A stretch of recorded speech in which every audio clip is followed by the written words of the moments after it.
Di balik tirai keharmonisan keluarga, tersembunyi rahasia kelam yang memicu kisah mengejutkan. Seorang suami yang bekerja keras tanpa diduga justru menjadi korban penghabisan yang dirancang oleh istrinya.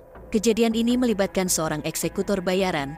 Bagaimana kisah ini bermula dan apa motif dari kejadian ini? Yuk kita bahas.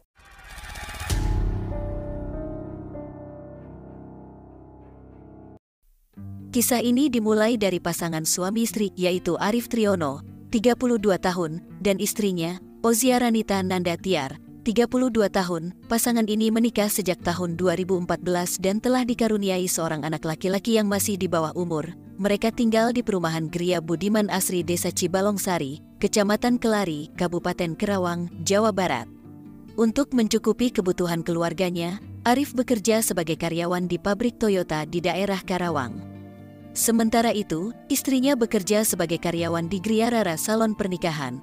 Mereka telah menjalani kehidupan pernikahan selama 9 tahun, dan menurut penilaian tetangga sekitar, rumah tangga mereka terlihat harmonis dan berjalan dengan baik. Hal ini disebabkan oleh Arif yang dikenal sebagai sosok kepala rumah tangga yang pekerja keras, bertanggung jawab terhadap keluarga, dan selalu menunaikan ibadah berjamaah di masjid. Ia juga sering mengikuti acara pengajian di lingkungan sekitar. Sementara itu, sang istri dikenal sebagai sosok yang pendiam, sangat menyukai olahraga bela diri, dan senang naik gunung bersama teman-temannya.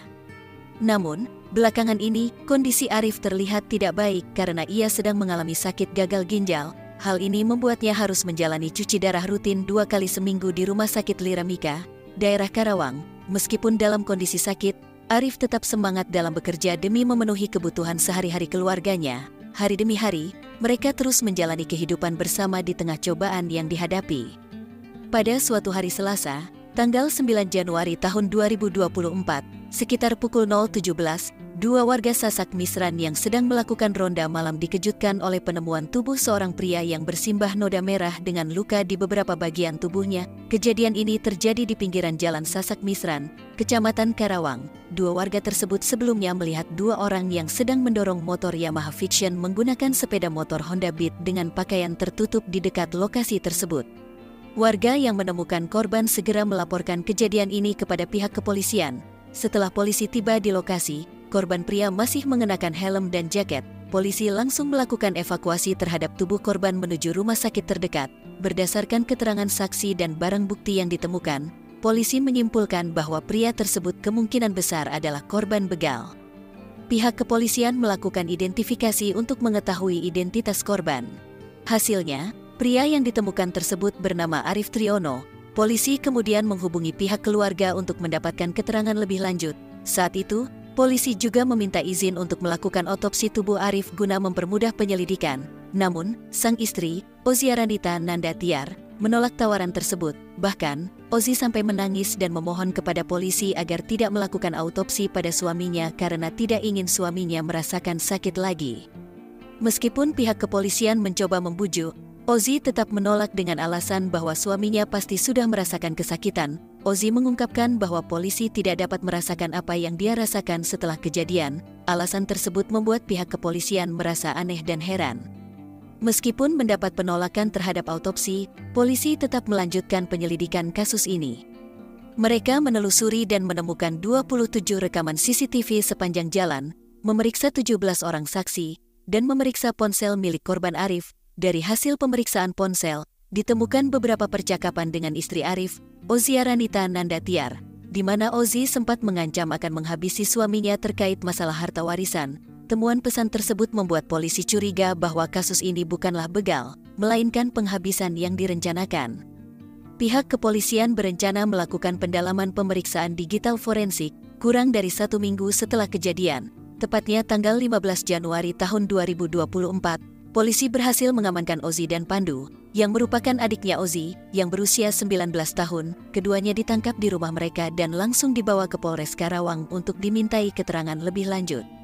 Alasan polisi mengamankan mereka adalah karena sejak awal, Ozi dianggap tidak kooperatif dan menolak autopsi. Keputusan ini semakin diperkuat dengan bukti plat nomor sepeda motor milik Pandu, yang terlihat dari rekaman CCTV sedang mendorong motor bersama dengan korban Arif. Selain itu, bukti percakapan antara Arif, Ozi, Pandu, dan satu orang lainnya yang diduga sebagai pelaku penghabisan juga menjadi dasar bagi kepolisian untuk mengambil tindakan lebih lanjut dalam penyelidikan kasus ini. Setelah dilakukan interogasi oleh polisi, Ozi akhirnya mengakui bahwa dirinya adalah dalang di balik kematian suaminya, Arif. Arif tidak meninggal akibat peristiwa begal, melainkan dihabisi oleh seorang eksekutor bayaran yang disewa oleh Ozi dengan pembayaran sebesar 1,5 juta rupiah. Bayaran tersebut bernama Rizal Nur Firdaus, dan Ozi dibantu oleh adik kandungnya, Pandu. Perkenalan mereka dengan Rizal bermula dari kebetulan saat Pandu bertemu dengan Rizal di sebuah bengkel di daerah Banyumas. Meskipun Rizal sebelumnya bekerja sebagai penjaga warung angkringan, ia setuju dengan tawaran tersebut. Setelah tiba di Karawang, Rizal diinstruksikan untuk menginap di kosan selingkuhan milik Ozi. Saat pertemuan dengan Ozi, Rizal baru mengetahui bahwa pekerjaannya bukanlah menjaga warung angkringan, melainkan menjadi seorang eksekutor bayaran. Dalam kesempatan tersebut, Ozi curhat tentang masalah rumah tangganya, termasuk kurangnya nafkah, sering mengalami KDRT, dan suaminya yang berselingkuh. Awalnya, Rizal menolak permintaan Ozi untuk menjadi eksekutor bayaran.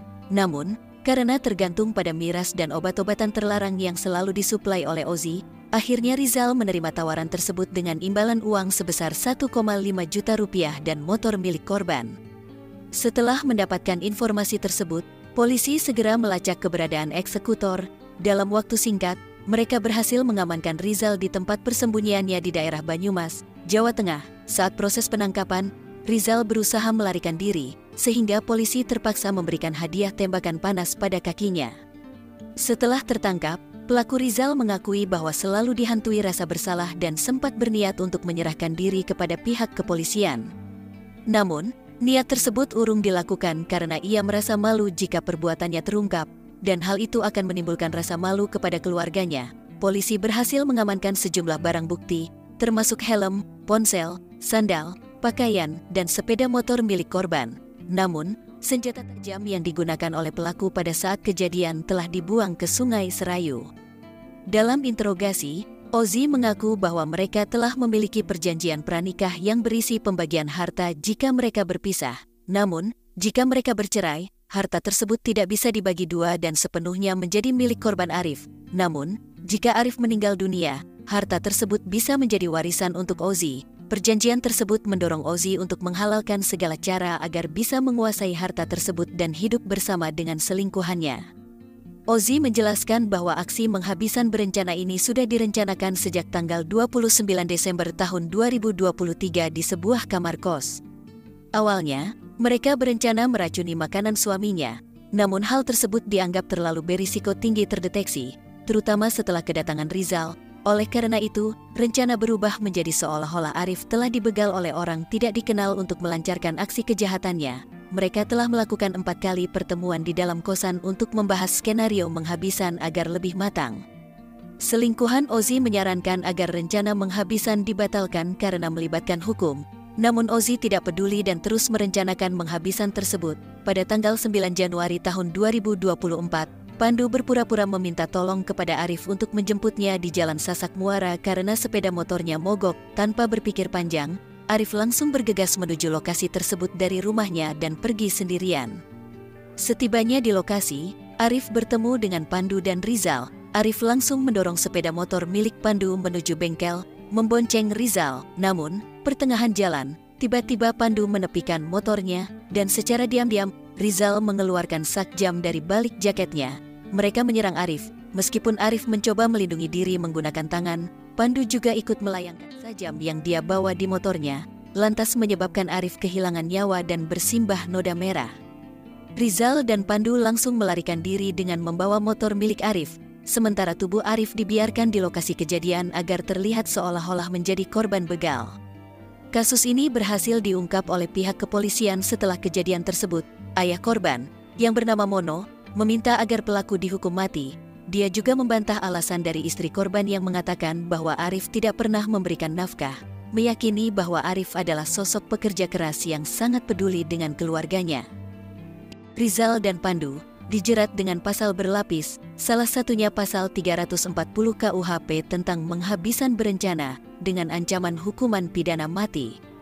Pesan yang dapat diambil dari cerita ini adalah, cerita ini mengingatkan kita akan pentingnya kepercayaan dan komunikasi dalam hubungan. Keegoisan dan niat jahat dapat merusak keluarga, mengorbankan kehidupan yang seharusnya saling mendukung. Dan jangan biarkan ketidakpuasan atau kesulitan merusak hubungan. Carilah solusi bersama, dan hindari tindakan ekstrim yang merugikan keluarga. Kepercayaan dan komunikasi terbuka adalah kunci untuk mencegah konflik yang berujung tragis. Bagaimana tanggapan kalian tentang cerita di atas? Silahkan komen di bawah, serta jangan lupa like dan subscribe.